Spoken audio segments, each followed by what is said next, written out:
Hi there. I don't know if you know this or not, but this year, 2024, is an election year where two people are competing for the ultimate seat, which is the president of the United States. And while they're doing that, they're going to do a bunch of things to try to convince the public that they are the viable candidate for that position. They will do campaigns, they'll sell merch, they'll do streams with live streamers who are not political at all. They'll bring on Meg the Stallion and completely muddy the water about what is the right type of outlook that you want to have for black people. And it'll be all these interesting conversations that in the grand scheme won't matter in 50 to 60 years when your grandkids are asking you, how did you survive through all of this? And you just say, I just had to get on my knees and pray every day that I didn't die. But we're not focusing on any of that. We're going to the lower ranks, school board memberships, because maybe one of you out there looks at your community and you think, I have all these ideas that I could bring forth for the next generation so that they know that the old generation cares and they want to see their lives improved. And maybe you want to be the one that sparks that change. Or maybe you could be like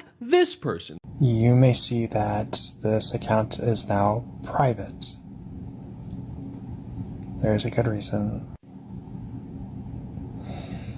Fuck. I haven't filed paperwork yet, but there's a really good chance that I'm going to be running for a local school board.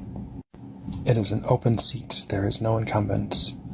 I actually knew the last person that held the seat, and he passed away in June. And through serendipity, I just happened to live in his trustee area. So this is kind of the forewarning that Cicely's going to become a ghost. This account will be deactivated very soon. But I didn't want to concern a lot of y'all, so I wanted to make this first. And I'm going to start deactivating my current videos here in the next few minutes.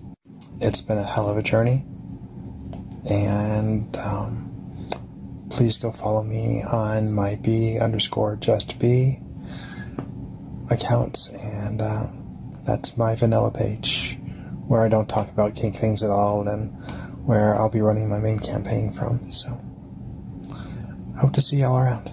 And you notice when that person is talking, they're talking about scrubbing some history. They're scrubbing their internet presence because they're aware, they have it in their mind that if they were to go forth and try to be a part of a school board membership where the public has to know about them and know what they want to bring forth and know about their personal life, maybe, just maybe, something's going to come up that's a bad look for them, especially when you're trying to be a part of something that involves children. You wouldn't want people to know that you are seemingly selling your body on the internet for gratification, and also you have a little bit of a kink that is not normal. Hi, I'm Cicely, and welcome to my playground. I bring a different type of air to being a dominant than most people do. I'm fun, I'm witty, I'm sassy, and I'm really fucking ditz. Now, see, I want to find people who want to play with my entire toy box. Boxes? Yes, toy boxes. And if you're lucky, you might be able to become one of my toys too. Now tell me, do you like playing with somebody who is dumber than you? Somebody who makes you feel so smart? Or do you realize that I'm just playing platitudes to you so I can get out to the playground faster? I am a living doll. Synthetic.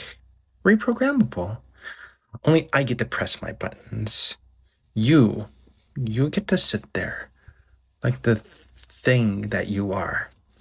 The thing you pretend to be. Just watching me press my own buttons and please myself. If you're a good little thing, though, maybe you'll get some praise. Charge an hour to let me win all the arguments. Well, I figured out the next service I'll be offering. I'm sorry for crossing your boundaries, Veronica. I'm walking away. Veronica, we can talk about this later. Veronica, I'm sorry for crossing your boundaries. Veronica, I'm walking away. Veronica, we can talk about this later. Veronica.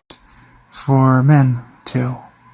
I also want to make sure that any content that I release, they are scenes that I am allowed to do at work. So my first scene is making sure that somebody is lovingly and consensually coerced into things going missing downstairs. I'm counting on y'all. Ooh, I'm turning into a slut. I feel my body changing. I'm going through a metamorphosis. Now, I'm not one to kink shame, but you were aware that if you pursue this, and it seems like from other videos you are determined to try to get this process started because you have a passion for it, you do this. You are aware that you have to delete your online presence of talking about menus and your boxes and all this stuff about kidnapping kinks, because if the public that you reside in were to see that and they realize that you're trying to get on a school board, they're not going to go for that whatsoever. So it was a good job for you to start deleting your online presence. The problem is people saw that and knew who you were and said, before you do that, I'm going to download everything under the sun and post it all over social media. And then I had to see that and be a little bit concerned, because I don't understand how you think that that wouldn't get brought up as you're trying to go through the process of convincing the public that you have all these ideas for the betterment of children and their supposed LGBTQ rights, when if they were to see that, they were going to look at you and start thinking maybe you're trying to do a little bit of something else that is not good for the children. Because I don't understand how a rational, normal person could see somebody on a billboard or on a TV ad or in a radio commercial saying, hey, my name is this and I'm trying to be a part of the school board. And then they see that same face on some website in a bra talking about kinks, and they start to think, I don't think I want to vote for this person at all because of this going on right here. You're not a good representative to have around children, and I'm a little bit concerned about why you think you could be in this position. That is the task you're going to have to deal with. And it's going to be hard, especially if more people end up promoting that, you have this secondary lifestyle that you tried to hide from everybody to get into a position of power. But good luck to you. Hopefully it works out in your best interest. Maybe, who knows? I know I wouldn't vote for you now knowing this, because why would I possibly vote for somebody who's having this double life of, in one instance, wearing a suit and trying to be like this good representative to try to better children's lives, but in closed doors, the motherfucker is trying to get somebody to kidnap their menu box so that they can get a $5 prize. That is not something I would vote for, nor is that something I would want around children, whether it be in a school board setting, a principal setting, a teacher setting, a janitor setting. It just wouldn't work out like that, because I don't think that's for the betterment of children. I, in the back of my mind, think somebody's just trying to get their rocks off. This ultimately is a drastic lesson for everybody, that you can have your online presence and be somebody who says and does a bunch of things that you might think is normal and kooky and fun, and it's the internet and nothing really matters. Or you could live in a little bit of reality and understand that if you want to be in these more lucrative positions, you gotta have almost a squeaky clean track record, because if you don't, it's going to be hard for you to get into those lucrative positions. It's clear as day, and it's been an example set since a bunch of motherfuckers started to try to be funny, weird, quirky, and cool on the internet, and it's affected their personal life and the opportunities that they wanted since before they tried to be dumbasses on the internet. So keep that in mind, and remember, let me know what you think in the comment section down below. I will see you all in the next one. Goodbye. Mwah.